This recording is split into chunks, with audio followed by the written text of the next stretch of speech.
Good afternoon or good early evening, folks. Andrew Marr here with Digital Storyteller. Welcome to the first official podcast episode that we're going to have. I have a guest today, which I think most of you are probably thinking, thank God someone else is going to be on this. So my guest today is my beautiful, wonderful, talented wife, Amanda Rogers, who's also the owner and creative director of Digital Storyteller. She is amazing, and I will be asking her 3 questions today about her life, from a wee lassie all the way to being older than me. She's going to hate me for that. So anyway, before we ask Amanda questions, it's back to the most important part, which is the Chardonnay. Now, I'd like to thank my friend Sean Green for recommending tonight's Chardonnay, which I'll explain in a second. And you know, the first time I did this, I kind of drank it a little quick, didn't talk enough about the Chardonnay, got some pelters from people that didn't learn anything about Chardonnay. I told you, I don't really know much about Chardonnay, but I'm going to try and be better tonight. Okay, so the Chardonnay of choice tonight is the Sonoma Cutrer, 2017 Sonoma Cutrer. Sean recommended this because it's one of his favorites. It's also really affordable. It's only like $15 a bottle from Ralph's or Vaughn's or something like that. So that's a pretty good price. As I've said before, we love the buttery Chard. So if it's not super buttery, the numbers might be a little lower, but we'll give it a shot. I was very eager, so I poured it before I got on the video, so you know, whatever, I'm eager. So let's give this one a go. The Sonoma Cutrer Chardonnay out of Sonoma County in California, for all you Scots out there that will watch this, or the one Scot, which is probably my dad. Cheers, Sonoma Cutrer 2017. Let's see what you got.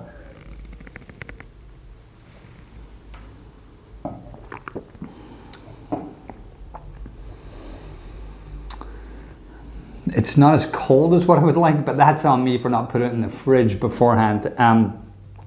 Certainly not terribly buttery, probably a little bit more oaky than I would like, but very, very smooth. Like, that's kind of one of the wines that you drink in the summer all night long, and before you know it, you get up, you've lost the feeling in your knees. But let's try again.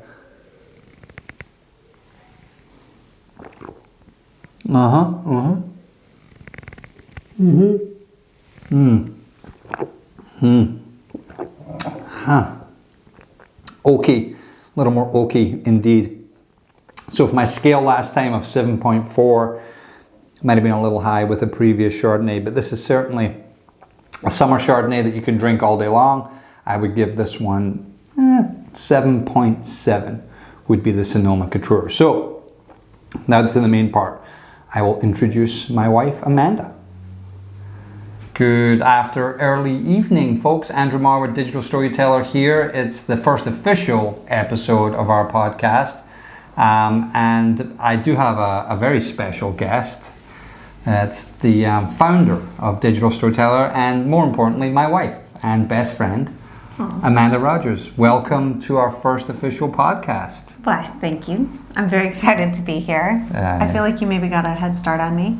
Always. Well, I'd like to pour you some wine. You can rate the wine at some point, but really the purpose today is for everyone to get to know who you are. Okay. So I'm going to ask you 3 questions, and I haven't asked you those questions yet, right? There's been no prep. No, there's no prep, but there's never any prep. There's no prep. I mean, because I don't even actually know the questions at this stage that I'm going to ask you. So I'm hoping that by pouring some wine and taking a sip, there'll be some inspiration. Yeah, so something's going to come. The Sonoma Cutrer, my darling. Thank you, darling.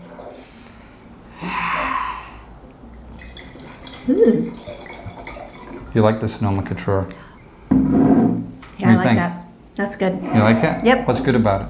It's good wine. It's nice wine. Well, just so everyone knows, all the 4 people that watch this was not the planned wine, although thank you, Sean Green, for recommending this wine, because I had a chilled bottle in the fridge that Amanda took to her friends who she social distanced with last night. So that bottle was no longer there when we tried to get it today. So yeah, no, I drank it. We got a backup. So this is actually good. This is better than the one that I stole. Oh, really? Yeah, this is better. That one was kind of fruity. Yeah, I like the fruity one. And this one's nice. No, I like this one better. This is the all-day drinking, knees buckling when you stand up type wine. Oh yeah, that's good stuff. It's Okay. a little warm. All right, so question number 1. What is your most vivid childhood memory? Goodness. What was my most vivid childhood memory? Okay, one very vivid childhood memory. When I was about 4, we had a Siamese cat named Hamlet because both my parents were actors, and so they named the cat Hamlet because Siamese cats talk a lot. And it was Halloween, and I decided that the cat should go trick-or-treating. But trick-or-treating in New York City means taking the elevator up and down, which is driven by an elevator guide. So you go in the building, and you go to the next floor, and you collect your candy all the way up 15 floors.